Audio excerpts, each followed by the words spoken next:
أعوذ بالله من الشيطان الرجيم. بسم الله الرحمن الرحيم. الحمد لله رب العالمين، والصلاة والسلام على أشرف الأنبياء والمرسلين وعلى آله وصحبه أجمعين. قال الله سبحانه وتعالى في كتابه العزيز: أعوذ بالله من الشيطان الرجيم. بسم الله الرحمن الرحيم. يريدون أن يطفئوا نور الله بأفواههم ويأبى الله إلا أن يتم نوره ولو كره الكافرون. والذي أرسل رسوله بالهدى ودين الحق ليظهره على الدين كله ولو كره المشركون. Sadaqallahul Azim. Saya muliakan Tuan Pengerusi Majlis, Tuan Imam, seluruh tetamu kuasa Maktab Muslimin dan Muslimat, menjadi tetamu Allah Subhanahu wa Ta'ala pada malam ini. Bersama-sama kita mengabdikan diri kita kepada Allah untuk kita memberikan ketaatan, berikan pengabdian kita, mengharapkan balasan di hari akhirat nanti, balasan yang kekal abadi di sisi Allah Subhanahu wa Ta'ala. Allah menjadikan kita umat Islam satu umat yang diberikan kebaikan, yang diberikan kelebihan. Allah menurunkan kepada kita panduan kita, iaitu Al-Quranul Karim.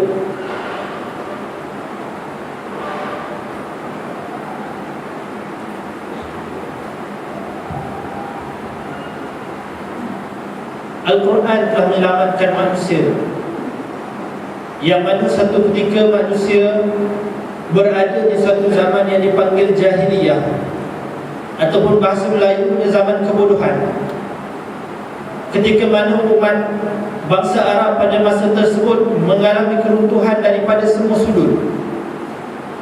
Dari sudut politiknya mereka hancur dan teruk, mereka asabiyah kepada kabilah masing-masing, tidak ada sistem pemerintahan yang baik. Dari sudut akhlaknya hancur dan runtuh. Mereka sanggup membunuh anak-anak perempuan mereka. Wanita-wanita dijadikan pemuas hawa nafsu, dan mereka tidak berakhlak dengan akhlak yang baik. Keadaan ekonomi di Mekah juga keadaannya sangat teruk. Sementara Mekah itu keadaannya kering kuntam, tidak ada sumber air yang banyak kecuali daripada air telaga Zamzam. Tidak bagus untuk membuat pertanian dan tidak bagus untuk membuat peternakan. Dalam keadaan kota Mekah itu hancur daripada sudut agamanya. Mereka yang mengakui mengikut Nabi Ibrahim AS, mengakui mengikut Nabi Ibrahim, tetapi menyembah berhala, yang mana kita tahu bahawa Nabi Ibrahim AS sanggup dibakar kerana menentang penyembahan berhala. Keadaan mereka yang berada dalam masyarakat jahiliyah itu sangat teruk, sangat runtuh. Datang Al-Quran menyelamatkan manusia, diturunkan kepada Nabi Muhammad SAW dalam keadaan masyarakat yang begitu runtuh dan begitu teruk. Datang untuk menyelamatkan manusia. Jadilah bangsa tersebut bangsa yang diselamatkan oleh Al-Quran. Bukan sekadar mereka selamat, bahkan selepas itu mereka menyelamatkan bangsa-bangsa yang lain.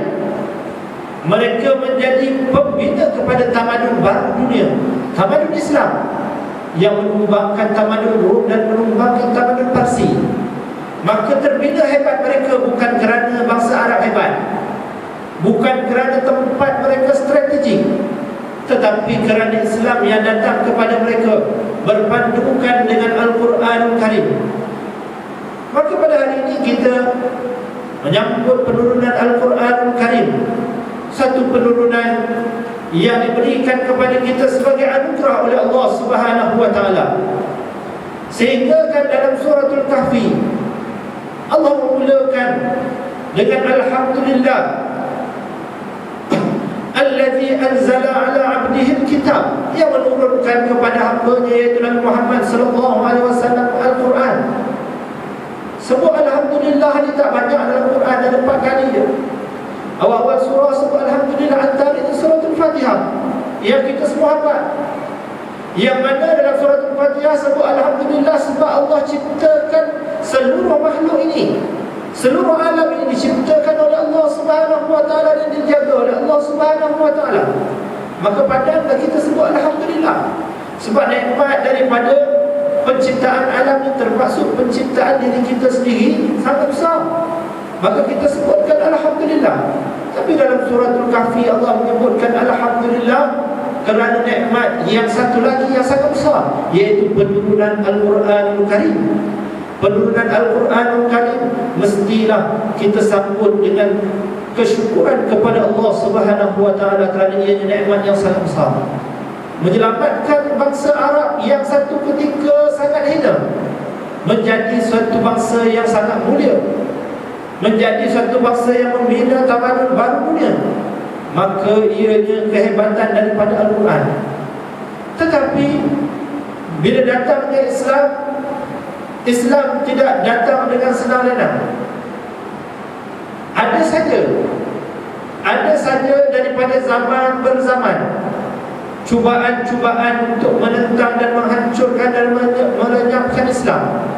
Allah menyebutkan sebagaimana ayat yang saya bacakan tadi, yuriduna ay yutfi'u nurallahi bi afwahihim. Mereka mahu untuk memadamkan cahaya Allah Subhanahu wa taala dengan mulut-mulut mereka. Ulama ketika mengkaji ayat ini, melihat ayat ini menggunakan fa'il, iaitu fa'il mudhari'. Fa'il mudhari' bila kita kaji dalam bahasa Arab akan membawa maksud benda dibuat itu perkara yang sekarang dan akan datang. Maka dalam keistimewaan fa'il mudhari' ini menunjukkan perbuatan itu akan berlaku berterusan dari masa ke semasa.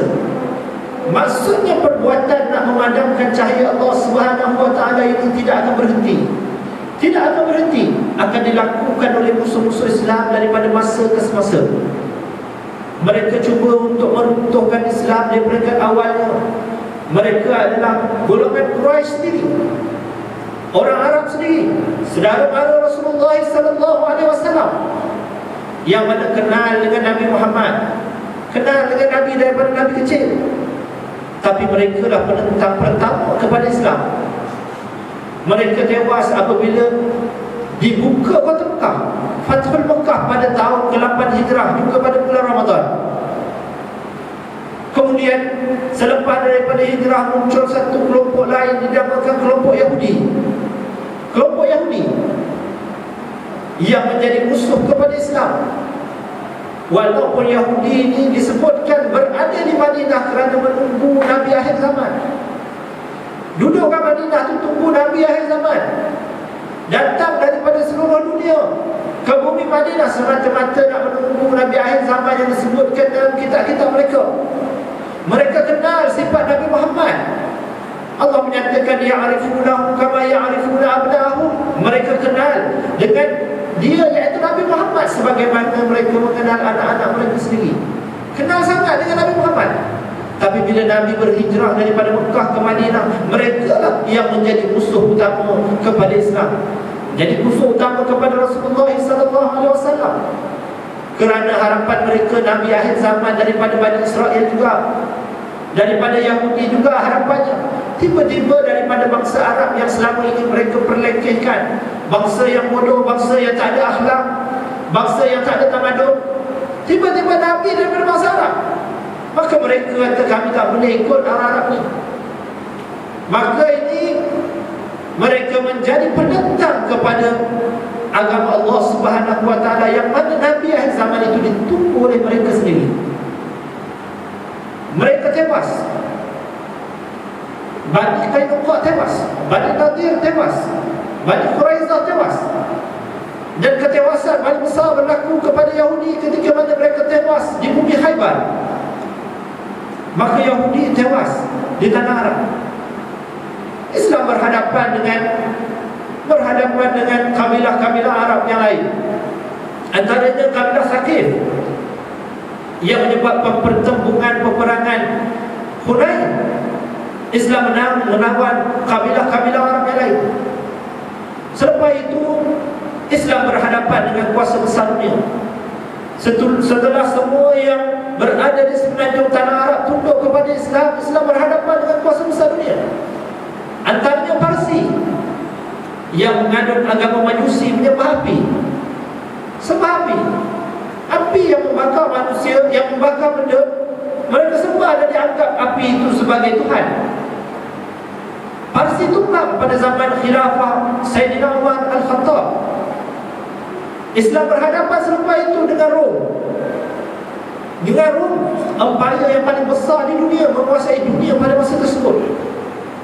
Islam berjaya menumbangkan Rom yang merupakan penganut agama Nasara atau Kristian. Maka Islam berhadapan dengan satu pihak dan Islam menang. Apabila mereka tewas, mereka merasakan tidak ada harapan. Mereka nak berhadapan dengan kekuatan Islam. Tak ada harapan nak berhadapan dengan kekuatan Islam, pasti mereka kalah. Maka mereka mencuba untuk merosakkan Islam daripada dalam. Percubaan untuk merosakkan Islam daripada dalam bermula daripada awal hijrah lagi. Antaranya Abdullah bin Ubay yang merupakan asal pemimpin di bumi Madinah, yang dicadangkan menjadi ketua di bumi Madinah. Bila Nabi datang, dia dah tak ada harapan. Tak ada harapan nak jadi ketua. Maka dia pun nak survive diri dia. Dia masuk Islam. Tetapi masuk Islam bukan kerana keimanan dia, menjadi golongan munafik dan ketua munafik di dalam Islam. Abdullah bin Ubay. Di sana ada nama Abdullah juga, Abdullah bin Sabah. Abdullah bin Sabah, seorang yang asalnya Yahudi, masuk ke dalam agama Islam, membuat perpecahan kepada barisan orang Islam, sehingga berlaku pemberontakan di zaman pemerintahan Sayyidina Uthman bin Affan, sehingga memunculkan kelompok yang mana menjadi benih kepada mazhab Syiah sekarang. Abdullah bin Sabah yang asalnya Yahudi masuk ke dalam Islam bukan kerana nak Islam, masuk ke dalam Islam nak merosakkan Islam. Maka perkara ini berlaku zaman bersamaan ketika mana mereka merasakan tidak lagi mampu untuk berhadapan dengan kekuatan Islam. Mereka masuk ke dalam Islam, merosakkan Islam daripada dalam, melancarkan perang pemikiran. Berlaku di zaman Abbasiyah, zaman pemerintahan Abbasiyah. Berlaku pada masa tersebut, orang Islam gila kepada ilmu, nak mengaji, nak belajar. Diterjemahkan buku-buku daripada seluruh dunia ke dalam bahasa Arab, daripada Cina, daripada Barat, daripada India ke dalam bahasa Arab. Diterjemahkan ilmu perubatan, ilmu pertanian, geografi dan segala bidang ilmu, termasuk ilmu falsafah dibincangkan dan dibahaskan di dalam Islam. Masuk ilmu falsafah menyebabkan orang Islam jadi sesat. Orang Islam yang asalnya bagus jadi sesat apabila membincangkan tentang zat Allah Subhanahu wa taala, sifat Allah Subhanahu wa taala menggunakan ilmu falsafah yang berasal daripada Greek, daripada Yunan, menyebabkan timbulnya mazhab yang berbagai dalam ilmu akidah, menimbulkan mazhab Mu'tazilah, Jabariyah, Qadariyah, Batiniyah dan sebagainya yang menyesatkan Islam. Maka timbul golongan-golongan yang sesat di dalam Islam, timbul golongan-golongan yang berbagai di dalam Islam. Tetapi Allah menyelamatkan orang Islam.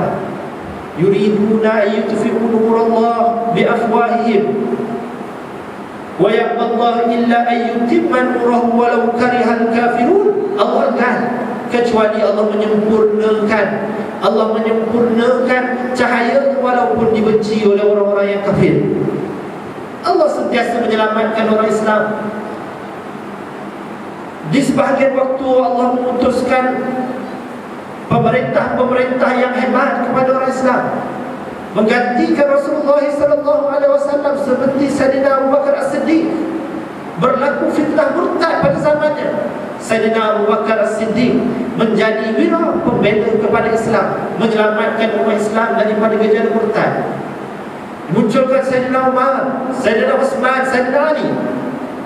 Begitu juga pemerintah-pemerintah hebat yang lain seumpama Sayyidina Umar bin Abdul Aziz, khalifah-khalifah yang lain, pemerintah hebat yang lain yang dimunculkan zaman berzaman di dalam Islam.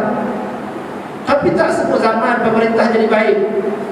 Ada zamannya pemerintah jahat, ada zaman khilafah, khalifah dipegang oleh mereka yang berpegang dengan fahaman Mu'tazilah. Maka Allah memunculkan pada zaman-zaman fitnah sebegitu ulama-ulama yang hebat, yang menyelamatkan Islam daripada berbagai sudut. Munculnya ulama seumpama Abu Hasan Asy'ari, Abu Mansur Maturidi, menyelamatkan Islam daripada kerosakan yang dibawa oleh falsafah dalam bidang akidah, melawan golongan-golongan Mu'tazilah ini. Dalam bidang fiqh, ketika mana masuk dalam masyarakat Islam kesesatan dari sudut syariat yang mana boleh membawa kepada seumpama sembahyang pakai niat je, maka Allah memunculkan ulama-ulama dalam bidang fiqh seumpama Imam Abu Hanifah, Imam Malik, Imam Syafi'i, Imam Ahmad bin Hanbal. Begitu juga dalam bidang-bidang yang lain. Dalam tafsir, Allah memunculkan Imam At-Tabari, Imam Al-Qurtubi, Ibn Kathir, dan imam-imam yang lain. Ketika musuh melakukan perancangan nak merosakkan hadis Rasulullah SAW, dicipta hadis-hadis palsu, hadis-hadis maudhu', maka Allah memunculkan ulama-ulama hadis yang hebat dalam bidang hadis, seumpama Imam Al-Bukhari, Imam Muslim. Ketika mana orang Arab pada masa tersebut lalai dan leka dengan kemewahan pemerintahan yang begitu agung, tak ingat bidang ilmu, Allah munculkan ulama-ulama daripada yang bukan Arab, seumpama Imam Al-Bukhari, seumpama Imam Al-Qurtubi. Begitu Allah jadikan Islam itu ada pembela-pembelanya daripada zaman berzaman. Daripada zaman berzaman ada saja yang membela Islam, sehinggalah satu zaman Islam itu runtuh dan lemah dengan jatuhnya khilafah Uthmaniyah. Iaitu di zaman kita, zaman yang tidak ada khilafah. Jatuhnya khilafah Uthmaniyah pada tahun 1924. Lebih daripada 92 tahun dah jatuhnya khilafah. Allah memunculkan di dalam orang Islam itu kelompok-kelompok Islam, masyarakat Islam itu gerakan-gerakan yang membawa agama Allah Subhanahu wa taala, yang membawa agama Allah Subhanahu wa taala, menyelamatkan agama Allah Subhanahu wa taala. Maka menjadi tugas kita di zaman kita dan di masa kita ini untuk kita menyambung tugas para nabi, tugas para rasul, tugas yang disambung oleh sahabat-sahabat Rasulullah sallallahu alaihi wasallam, tugas yang disambung oleh para tabi'in dan para tabi'in, ulama-ulama dahulu, golongan-golongan yang awal sebelum kita. Mereka menyambung tugas untuk menyampaikan Islam ini kepada generasi-generasi seterusnya, supaya Islam ini ada di dalam hati masyarakat. Maka mereka telah menjalankan tugas mereka sampai kepada giliran kita. Sampai kepada giliran kita, Allah jadikan kita untuk menjadi benteng-benteng kepada Islam, untuk menjadi penyelamat-penyelamat kepada agama Allah Subhanahu wa taala ini. Maka Allah berikan kepada kita kebaikan seumpama bulan Ramadan, supaya kita kembali kepada Allah Subhanahu wa taala. Yang mana leka dan lalai, jarang datang masjid dan datang surau, maka bulan ini Allah panggil kita datang masjid, kita datang surau. Yang mana sebelum ini kita lalai dan leka, jarang baca Quran, jarang ambil pengajaran daripada Quran, bulan ini Allah panggil kita supaya kita faham Quran. Allah jadikan bulan Ramadan ini supaya kita umat Islam kembali kepada Islam. Maka kita kena memperjuangkan Islam sebagaimana golongan-golongan yang terdahulu memperjuangkan Islam. Islam selamat dengan mereka-mereka yang memperjuangkan Islam. Allah jadikan mereka itu dengan dijanjikan kepada mereka syurga Allah Subhanahu wa taala. Minal mu'minina rijalun sadaqu ma ahadullah alaihim faminhum man qada nahbahu wa minhum man yantazir wa ma baddalu tabdila. Di kalangan orang-orang yang beriman itu ada di kalangan mereka yang benar janji mereka kepada Allah Subhanahu wa taala. Ada di antara mereka yang telah gugur mati di jalan Allah Subhanahu wa taala. Dan ada di kalangan mereka yang masih menunggu-nunggu, sentiasa istiqamah di dalam perjuangan. Dan tidak sekali-kali mereka menukar kata-kata mereka pergi khianat kepada perjuangan ini. Maka begitulah Allah jadikan setiap zaman itu ada pejuang-pejuangnya. Dan Allah janjikan pasti Islam itu akan ada yang membawa dan yang membelanya. Sebagaimana yang disebutkan oleh Rasulullah sallallahu alaihi wasallam dalam satu hadis, Nabi menyatakan, la tazalu min ummatin ta'ifatun qa'imatun bi amrillahi la yadurruhum man khazalahum wala man khalafahum hatta ya'tiya amrullah wa hum ala zalik. Akan ada sentiasa di kalangan umatku golongan-golongan yang berdiri menegakkan agama Allah Subhanahu wa taala, tidak melemahkan mereka golongan-golongan yang mengecewakan mereka daripada orang-orang yang beriman. Ada yang tak nak berjuang, ada yang tak nak tolong agama Allah, yang mengecewakan mereka ini, yang mengecewakan golongan-golongan ini tidak mengecewakan pejuang-pejuang Islam. Dan tidak melemahkan mereka juga golongan-golongan yang man khalafahum, yang menentang dan memusuhi mereka di kalangan golongan-golongan yang kafir dan golongan-golongan yang munafik.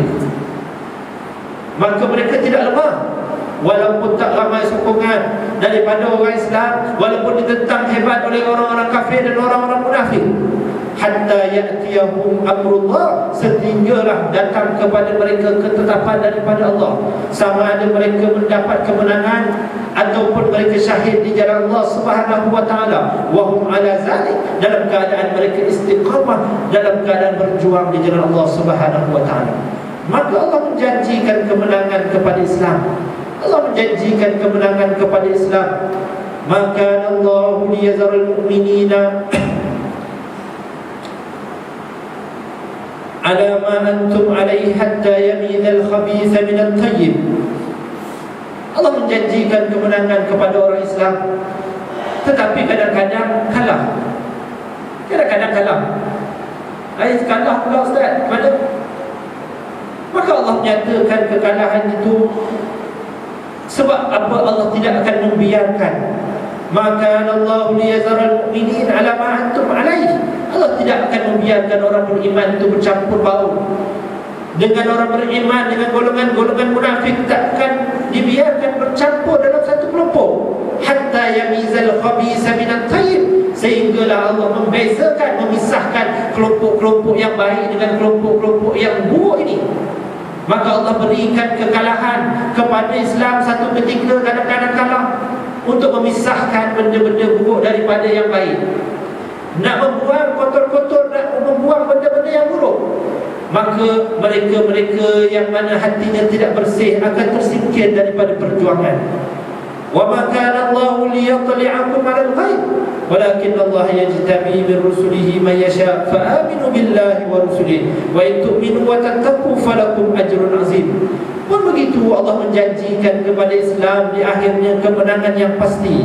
Allah menyebutkan wa'ada Allahu alladhina amanu minkum wa 'amilus salihat la yastakhlifannahum fil ardi kama istakhlafa alladhina min qablikum wa la yumakkinanna lahum dinahum alladhi irtada lahum wa la yubaddilannahum min ba'di khawfihim amna ya'budunani la yushrikuna bi syai'a wa man kafara ba'da dhalika fa ulaika humul fasiqun. Sadaqallahul azim. Allah menyatakan janjinya kepada orang yang beriman. Allah menjanjikan kepada orang yang beriman di kalangan mereka dan yang beramal saleh, mereka akan menjadi pemerintah di muka bumi ini, menjadi penguasa di muka bumi ini, sebagaimana golongan-golongan yang terdahulu mereka menjadi penguasa di muka bumi ini. Dan Allah akan memperkukuhkan agamanya. Allah akan menaikkan dan mengangkat agama Islam, agama yang diredai oleh Allah kepada mereka. Dan Allah akan mengubah keadaan kita yang mana dalam keadaan takut, umat Islam dalam keadaan sedih, umat Islam dalam keadaan menyedihkan dan mengecewakan kepada suatu keadaan yang aman, sejahtera dan sangat menyeronokkan.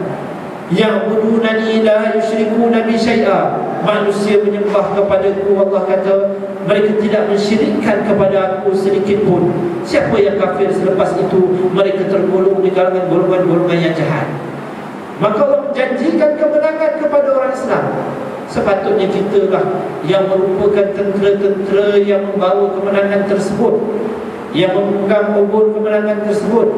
Kita tidak patut memberi alasan, aku bukannya ada ilmu agama sangat, aku bukannya ustaz pun, aku bukannya, beralasan dengan alasan-alasan yang pelbagai. Kalaulah kita fikirkan golongan-golongan yang sebelum kita memberi alasan, seumpama kita memberi alasan, tentulah Islam tidak sampai kepada kita. Kalaulah golongan-golongan saudagar yang berdagang daripada Arab dahulu ke tanah Melayu, ketika mana orang Melayu masa tersebut menganut agama Hindu, menganut agama Kristian, ada di kalangannya menganut agama Buddha, ada kalangannya tidak ada agama. Tidak ada agama. Datang saudagar-saudagar Arab daripada Yaman, daripada India. Tapi mereka di samping berniaga, mereka berdakwah, membawa orang Melayu kepada Islam pada masa tersebut. Sehingga kita pun masuk Islam, datuk nenek kita masuk Islam. Kalaulah mereka memberi alasan, kami datang sini nak berniaga, kami datang sini nak buat bisnes, bukan nak dakwah. Nanti kalau kami dakwah tak laku kami punya perniagaan, maka tak sampai Islam pada kita. Tetapi mereka mempunyai jiwa-jiwa Islam. Walaupun mereka di kalangan mereka itu ramainya kaum ulama, tetapi mereka membawa agama Allah Subhanahu wa ta'ala sehingga sampai kepada kita agama Allah Subhanahu wa ta'ala. Maka tak sepatutnya kita di zaman kita ini memberi alasan tidak memperjuangkan agama Allah Subhanahu wa ta'ala, membiarkan agama Allah Subhanahu wa ta'ala dalam keadaan menyedihkan, dalam keadaan terbiar. Sepatutnya kita lah yang menjadi pejuang-pejuang agama Allah. Ada orang dia sanggup belajar selama 20 tahun, daripada umur dia kecil 4 tahun sampai umur dia 24 tahun, semata-mata nak dapat 10 ijazah.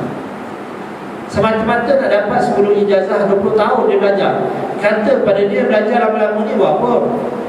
Belajar lama-lama ni, dia kata boleh senang hidup nanti. Senang berapa tahun? 30 tahun. Daripada umurnya 25 sampai umurnya 55. Lebih kurang 30 tahun, 30 tahun lebih sikit. Susah 20 tahun.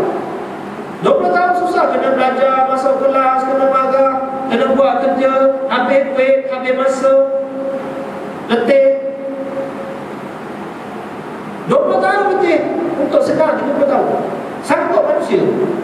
Tapi mereka untuk kesenangan di hari akhirat yang kekal abadi tak sanggup untuk susah 50 tahun. Tak sanggup untuk susah 60 tahun.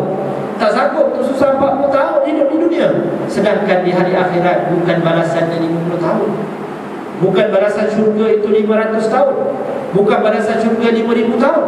Bukan 50,000 tahun. Tetapi kekal abadi. Maka pilihlah jalan yang bijaksana. Jalan yang dipilih oleh Rasulullah SAW, dipilih oleh sahabat-sahabat Rasulullah dan golongan-golongan yang memperjuangkan Islam selepas itu. Maka kita ambillah jalan yang susah sikit di dunia ini, sebabnya nantinya di hari akhirat kita nak senang selama-lamanya. Moga-moga Allah membantu kita dan menjadikan kepada kita menjadi golongan-golongan yang istiqamah, golongan-golongan yang berada di dalam kebaikan ini secara berterusan, dan golongan-golongan yang membantu agama Allah Subhanahu wa ta'ala dan tidak membiarkan agama Allah ini dibiarkan, dihina dan dipijak oleh musuh-musuh Islam. Aku qauli hadza wa astaghfirullah li wa lakum. Wassalamualaikum warahmatullahi wabarakatuh. Takhirin tasbih kafaran sallallahu subhanallah wa bihamdihi asyhadu an la ilaha illa anta astaghfiruka. A'udzu billahi minasyaitonir rajim. Bismillahirrahmanirrahim. Ila lazina